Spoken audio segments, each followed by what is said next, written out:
జై శ్రీరామ్ అందరికీ నమస్కారం. వెల్కమ్ టు న్యూస్ అఖండ. నేను మీ కస్తూరి శ్రీధర్. మిత్రులారా, కల్వకుంట్ల కవిత ఉన్నది కదా, ఏదే మన దొర కూతురు ఆవిడ గారు ఇప్పుడు కొత్త నాటకానికి తెరలైపోయింది. సరే, ఇంతకు ఆమె ఏం చేసింది ఏందనేది ఈ న్యూస్ ద్వారా మీకు చెప్పే ప్రయత్నం చేస్తా, ఓకేనా? ఈ న్యూస్ చెప్పడానికి ముందు మీకు అందరికి కూడా ఒక చిన్న విజ్ఞప్తి. మన న్యూస్ అఖండ ఛానల్ నిర్వహణకు, అదేవిధంగా మన ఛానల్ను మరింత బలోపేతం చేసుకోవడానికి నెలలో ఒకసారి మీ శక్తి మేరకు ఆర్థిక సహకారం అందించాలని చెప్పేసి మిమ్మల్ని అందరినీ కూడా కోరుకుంటున్నా. అది ఎలా అయినా కావచ్చు, ఏ విధంగా అయినా కూడా కావచ్చు. ఈ స్క్రీన్ మీద వచ్చేసి క్యూఆర్ కోడ్ ఉంటుంది, దాన్ని స్కాన్ చేసైనా పంపించవచ్చు. ఆ కింద నెంబర్ ఒకటి ఉంది కదా, దాంట్లో గూగుల్ పే, పేటిఎం, ఫోన్పే అన్నీ ఉంటాయన్నమాట. వాటి ద్వారా అయినా పంపించవచ్చు. కామెంట్ బాక్స్లో వచ్చేసి అకౌంట్ డీటెయిల్స్ అవన్నీ కూడా ఉంటాయి, యూపీఐ ఐడి అంతా కూడా. ఆ విధంగా పంపించవచ్చు. ఒకవేళ ఏ విధంగా ట్రై చేసినా కూడా మీకు పేమెంట్ కాకపోతే అదే నెంబర్కి వాట్సాప్ ఉంటుంది, నాకు ఒకసారి మెసేజ్ చేయండి, ఓకేనా? సరే, ఇక్కడ ఇంకో విషయం ఏంటంటే, నేను పదే ఎన్నోసార్లు అడుగుతానే ఉన్నా, అయినప్పటికీ 1000లో ఒకరో ఇద్దరో మాత్రమే స్పందిస్తారు. ఎంత దారుణంగా ఉన్నదో పరిస్థితి ఒకసారి ఆలోచించండి. కొంతమంది అయితే 80 ఏళ్లకు పైబడిన వాళ్ళు రిటైర్మెంట్ తీసుకొని వాళ్ళు ఏదో అంటే వాళ్ళ పనులు వాళ్ళు చేసుకునే వాళ్ళు, నాయన ఇదిగో మేము ఇదే చేయగలుగుతున్నాము, మేము రిటైర్మెంట్ తీసుకున్నాము, వచ్చే పెన్షన్ డబ్బుల్లో ఏదో మా శక్తి మేరకు చేస్తామని చెప్పేసి కొంతమంది కాల్ చేస్తూ ఉంటే ప్రాణం చచ్చిపోతుంది. వాళ్ళకు ఉండే బాధ్యత దేశం పట్ల మీకు లేకుండా ఎట్లా పోయింది, అంటారు. నేనేమన్నా ఆస్తులు అడిగినా? మీ శక్తి మేరకే కదా చేయమని చెప్పి అడిగినా. ఇప్పుడు నాకు ఎంత వీలైతుందో అంతవరకు నేను ఛానల్ కోసం నేను చేస్తున్నా. ఎందుకంటే మన ఛానల్ ద్వారా కొంతమందిలైనా కూడా మార్పు తీసుకురావాలనేసి చాలామంది చాలా రకాలుగా మాట్లాడుతూ ఉంటారు. బొచ్చు కూడా పట్టించుకో, నేను ఎవడేదైనా అనుకోని నేను చేసే పని చేస్తా. ఎందుకంటే ఇది నా దేశం కోసం చేస్తున్నా, ధర్మం కోసం చేస్తున్నా, మన భవిష్యత్ తరాల కోసం చేస్తాం. దానివల్ల ఎవడు ఏమనుకున్నా కూడా ఈ పీకే బొచ్చు ఏం లేదు. కాబట్టి మిత్రులారా, మీరు ఏదో చూసి చూడనట్టు వదిలేకుండా మీ శక్తి మేరకు ఏదో ఒకటి అయితే సాయం చేస్తారని చెప్పి ఆశిస్తున్నా. ఇక న్యూస్ విషయానికి వస్తే, పని లేనివాడెవడో పిల్తల గురినాడని చెప్పేసి పెద్దవాళ్ళు ఒక సామెత చెప్తా ఉంటారు. అట్టుండాది ఇప్పుడు ఈ మన కల్వకుంట్ల కవితక్క చేస్తున్నటువంటి పనితీరు. ఈ కల్వకుంట్ల కవిత చరిత్ర అంతా కూడా అవినీతిమయం. పొద్దు గూకులు కూడా వాళ్ళ మీద వీళ్ళ మీద ఏ యొక్క ఆరోపణలు చేస్తానే ఉంటుంది. అసలు తనకు సంబంధం లేనటువంటి విషయాల్లో కూడా తలదూర్చి సంబంధం లేని మాటలన్నీ కూడా మాట్లాడుతూ ఉంటుంది. 20 సంవత్సరాల ముందు ఈ కవితక్కకు అమెరికాకు పోవడానికి కూడా టికెట్లు కొనేందుకు కూడా డబ్బులు లేకుండా ఉండిందంట. కానీ ఈ తెలంగాణ ఉద్యమం ప్రారంభమైనప్పటి నుంచి ఈ కల్వకుంట్ల కవిత వసూళ్లను అయితే మొదలుపెట్టిందని, ప్రతి డబ్బున్న వ్యక్తిని, అదేవిధంగా ఈ వ్యాపారస్తుల దగ్గర తెలంగాణ పేరు చెప్పి డబ్బులు వసూలు చేసేదని చెప్పేసి పెద్ద ఎత్తున టాక్ అంతా కూడా నడుస్తూ ఉన్నది. తెలంగాణ జాగృతిని ప్రారంభించి కోట్ల రూపాయలు సంపాదించిందంట. ఇకపోతే మన తెలంగాణ రాష్ట్రం ఏర్పడిన తర్వాత ఈ కల్వకుంట్ల కవిత రేంజే మారిపోయింది. ఒకప్పుడు టికెట్లు కూడా ఫ్లైట్ టికెట్లు కూడా ఇబ్బంది పడేటటువంటి వీళ్ళు ఇక అప్పటి నుంచి తెలంగాణలో ఉండేటటువంటి కాంట్రాక్టర్లను, అదేవిధంగా రియల్ ఎస్టేట్ సంస్థలను, వ్యాపారస్తుల దగ్గర నుంచి వసూలు పరంపర అయితే మొదలు పెట్టారనమాట. కేసీఆర్ సీఎం అయిన తర్వాత, మన భయంకరమైనటువంటి హిందువైన కేసీఆర్ గారు సీఎం అయిన తర్వాత ఇక కాంట్రాక్టర్ల నుంచి కమిషన్లు వసూలు చేయడం ప్రారంభించింది. కొందరి దగ్గర నుంచి అయితే ఏకంగా పర్సంటేజీలు కూడా తీసుకోవడం మొదలుపెట్టిందంట. తానేదో మహారాణిలా ఫీల్ అవుతా వచ్చింది. సరే, ఏదో వాళ్ళ ఆయన ముఖ్యమంత్రిగా ఉన్నాడో, సరే ఏదో దొరపాలన నడుస్తూ ఉన్నది, సరే అనుకుందాం. ఆ తరువాత ఢిల్లీ లిక్కర్ స్కామ్లో ఇరుక్కుని జైలుకు వేసిన సంగతి కూడా మీకు అందరికి కూడా తెలుసు. అందుకే అప్పటి నుంచి కవిత అంటే పద్యం కాదురా నాయనా, మద్యం అని చెప్పేసి చాలా మంది మాటలన్నీ కూడా మాట్లాడినారు. అది కూడా మీరు వినే ఉంటారు. అలాంటి కవితకు ఈ మధ్యన హఠాత్తుగా ముఖ్యమంత్రి అయిపోవాలన్న ఆశ ఒకటి కలిగిందనమాట. ముఖ్యమంత్రి ఏకంగా ఏమే కాదు, ఇప్పుడు కేసీఆర్ కొడుకు కేటీఆర్ ఉన్నాడు, ఆయన ముఖ్యమంత్రి కావాలన్నా, ఏమి కవితకు ముఖ్యమంత్రి కాకూడదా? అదే ఫీలింగ్ ఆంకొచ్చింది.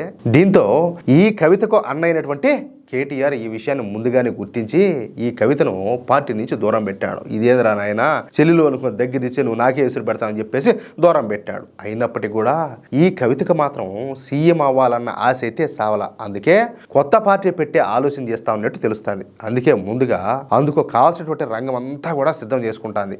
ఈ క్రమంలోని ఇప్పుడు కల్వకుంట్ల కవితకు సడన్ గా ముస్లింల మీద యాళ్ళలేని ప్రేమంతా కూడా పుట్టుకొచ్చింది. అంటే అంతకుముందు లేదని చెప్పి కాదు, అంటే డ్రామా రక్తి కట్టి అన్నమాట. మన తెలంగాణలో ముస్లింల జనాభా దాదాపుగా 13% ఉంటుందన్నమాట. ఈ ముస్లింలను తన వైపుకు తిప్పుకుంటే తన రాజకీయ జీవితానికి డోకా లేదని చెప్పి భావిస్తున్నటువంటి కవిత ఇప్పుడు కొత్త నాటకానికి అయితే తెరలైపోయింది.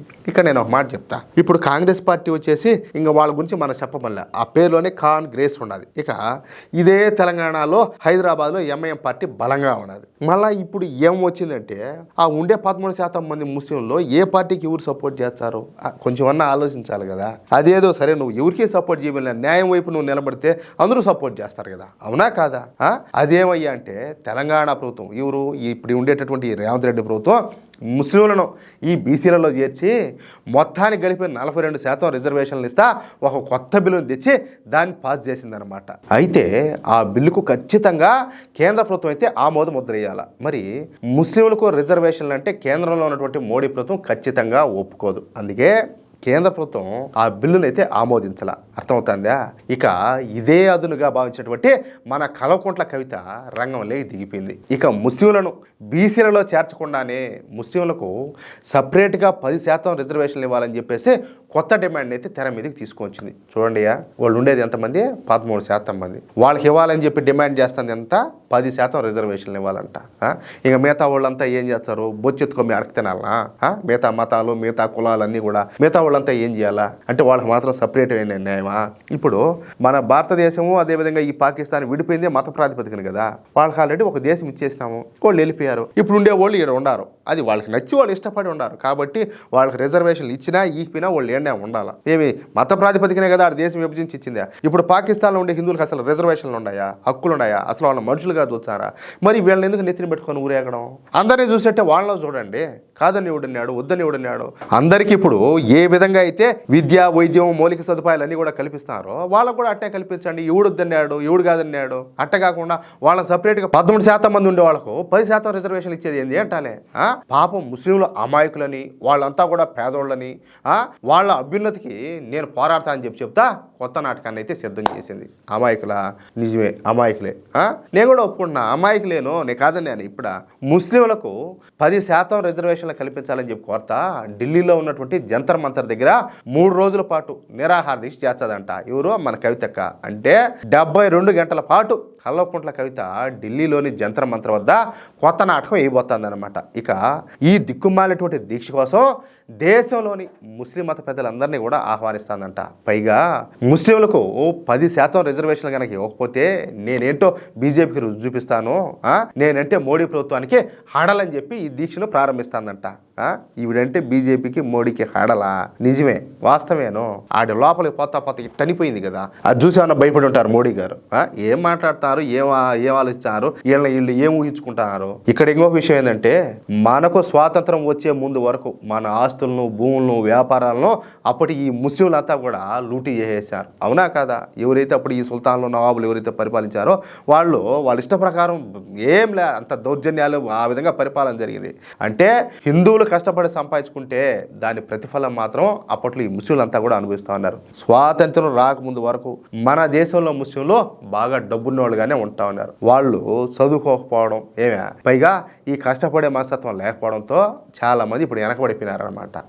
ఇంకొకటి ఏంటంటే ఇప్పుడు మాలో తక్కువ మంది పిల్లలు ఉంటే కొంచెం బాగా చూసుకోవచ్చు. ఇప్పుడు నువ్వు ఎక్కువ మంది పిల్లల కంటే ఏమవుతుంది? మజ్జిగ పలసన అయిపోతాయి. మంద ఎక్కువ అయ్యే కొద్దీ ఈ మజ్జిగ పలసన అయిపోతుంది అంటే ఆ మాట జరుగుతుంది అనమాట. కాబట్టి ముస్లింలకు ఈవిడ గారు చెప్పినట్టు రిజర్వేషన్లు ఇవ్వాలా లేదని చెప్పేసి ప్రతి ఒక్కరు కూడా ఆలోచించాల్సిన విషయమే. ఇక కల్వకుంట్ల కవిత తన డ్రామాలు ఆపితే బాగుంటుంది. మిత్రులారా, ఇదో వాళ్ళ స్వార్థ రాజకీయాల కోసం ఎంత నీచానికైనా కూడా దిగజారిపోతారు.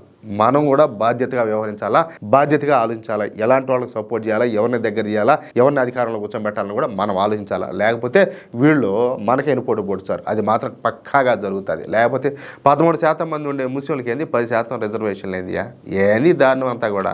మిత్రులారా, ఈ న్యూస్ కనుక మీకు నచ్చినట్లయితే ఖచ్చితంగా ఈ న్యూస్ నలుగురికి షేర్ చేయండి. అలాగే ఈ వీడియోకు సంబంధించి మీ యొక్క అమూల్యమైనటువంటి అభిప్రాయాలను స్పష్టంగా కామెంట్ రూపంలో తెలియజేయండి. ఇంకో విషయం ఏంటంటే ఇంతవరకు మీరు కనుక మన ఛానల్ను సబ్స్క్రైబ్ చేసుకున్నట్లయితే ప్రతి ఒక్కరు కూడా మన ఛానల్ను సబ్స్క్రైబ్ చేసుకోండి, సపోర్ట్ చేయండి ప్లీజ్. జై శ్రీరామ్, జై హింద్.